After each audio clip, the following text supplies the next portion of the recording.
Okay, so I have been assembling and starting to put together a timeline for this big, massive project called Unity, which is a collaborative documentary that I've been working on with you guys. And I've gone through all of the footage and found out that I have about 2 hours of a documentary to squish into a 10-minute timeline. So I want to talk about the organization process of that, how I've started using color coding and boring organization techniques to make this a good documentary. For those of you who are into documentary editing or wondering how to organize any sort of footage, this is the video for you. So the Project Unity that I created is the host of many video clips, as you can tell. These are all little short films that people have created. So what I've created within my timeline, as you can see, there's a bunch of different colors. And let's just press pause real quick and thank the sponsor of this video, which is Pocket Film School. Pocket Film School is an online learning platform to teach you all things about movies, everything from writing, directing, music composition, producing, visual effects, and editing, and much more. If you guys want to learn how to make movies like the one that I'm about to make, check out pocketfilmschool.io.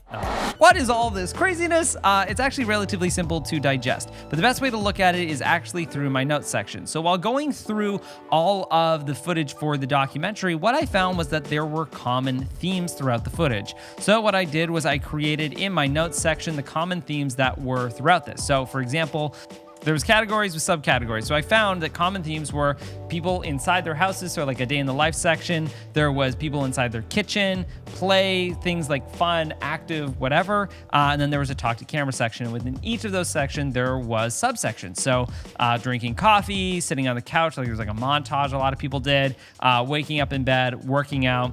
There was people inside their kitchen, cooking, dancing, music, singing, and we'll say fitness. And then dogs. So within those categories, those were the common ones. And then the talk to camera was what I asked for you guys to do, which was bring up something that makes you sad, bring up something that makes you happy, and then an I am statement. So what I did is once I watched the films and found those common themes, I created this color coordinated magic over here, which is something I was pretty happy about. Essentially, I broke down and created those subcategories by making markers. And to create subcategory markers, it's easy as making a marker point by clicking this button, which creates a marker, and then you can change the color of it. So I'm going to set it as red, and we're going to call this one dogs. Then I'm going to press OK, and then while I've created that, I'm going to press Control. I'm going to press Option and select it and drag out the length of this. That's how you can create a category or a marker or something within your footage. Now, if you want to make a subcategory, all you have to do is create an adjustment layer and then drag out that adjustment layer and then change the color to that. So I'm going to do label. We're going to change it to like a rose, and then that changes it into a red. And then you repeat that same pattern over and over for each one of your subcategories until you have something that looks like this, which is an organization of all of these things that we just chatted about that I created within those notes. So within day inside, I have the breakdowns, the couch montage, the wake up, the computer/phone sequence, people in the kitchen, which is like making cups of coffee, cooking, and so on and so forth. Now, while doing this makes it so much easier to edit. I don't know if I've stressed this enough, but organization is about 70% of the editing process. If you're not organizing your footage, it is actually going to triple the length of time that it takes to edit. If you're just kind of going off the whim and putting stuff together, yes, you can create something rapidly fast, but it's not going to hold quality because you're not going through everything properly.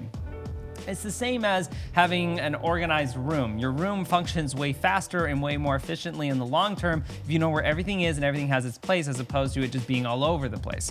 So this way, I'm able to tell where my footage is, how it all works. Yes, it took a little bit of time, totally worth it though. The next thing you want to do is within your video section, what I've done is I've dragged and dropped all of my footage into one other sequence.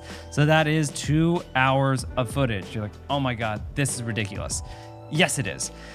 You guys submitted a lot of footage. Within this 2-hour timeline, now what I've been able to do is I'm going to start going through each one of these sequences and finding little themes. So for example, I'm going to start going through this timeline and okay, boom, there's a shot of outside. So I'm going to make my key marks.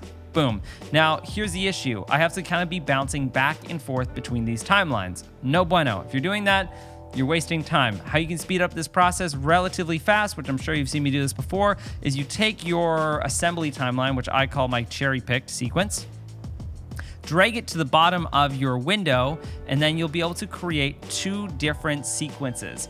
This is super dynamite because if you have your 2 different sequences on the same page, now all you have to do is find the spot of your, let's say you're doing your outdoor organization. Boom, you make sure that your playhead's over there.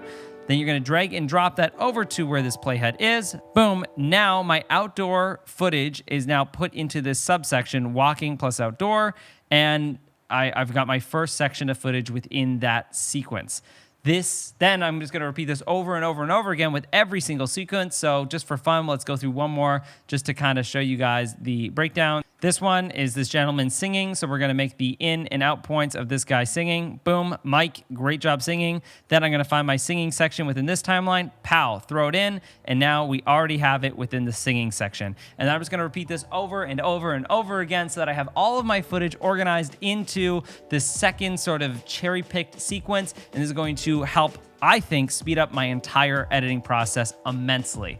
So hopefully this can help you guys out, A, with the cherry pick timeline, B, with the pancake sequence timeline, which is showing the 2 on the same page, and 3, with color coordinating by using markers and adjustment layers and labeling those adjustment layers with different colors. Super duper helpful. I think labeling these subsections by using an adjustment layer, creating an adjustment layer, right-clicking, pressing label, and choosing your color coordination, you have a wide range of different colors to choose from to organize all of this. I use pretty much every single color on the spectrum. That way, I'm a very visual person, so having these like visually organized will speed up my process immensely, as well as make me choose the best shots the best time for the best moments. But that's it, guys. Hopefully this gave you a little bit of assistance. And overall, I wanted this to be a video appreciating your contributions to the Unity project. This is amazing. The fact that I got so many submissions in a window of about, I think, 2 weeks is amazing. Over 50 submissions. I'm still getting some kind of late bloomers coming in, but overall these have been super duper helpful to create this documentary of community and unity and bring everyone together to create one project about being stuck in quarantine during COVID-19. If you're like, hey man, I would love to contribute to that too, that sounds awesome. Well, stay tuned. You can either follow me on Instagram or subscribe to this channel, and I will release a little bit more info about a future collaboration for this project. My idea is I'm going to edit together what I have and not ask for much more because I've got a lot, and then figure out what I need to fill in those gaps. So I might be asking for some time-lapse shots. I might ask for some cool B-roll of XYZ. I don't know yet, but I want this to be a collaboration process throughout the whole thing. So stay tuned, stay in touch, and if you guys have some footage of your whole day that you want to contribute, there'll be a link to the submissions in the description below. You can still kind of throw some stuff in there, but submissions are officially closed, so don't go out and create just right now. Hang tight until I ask for some more stuff, because there'll be more stuff coming down the pipeline. That's it. Thank you so much. You did such an amazing job. Okay, I love you. Goodbye. Great job. Unity is amazing so far.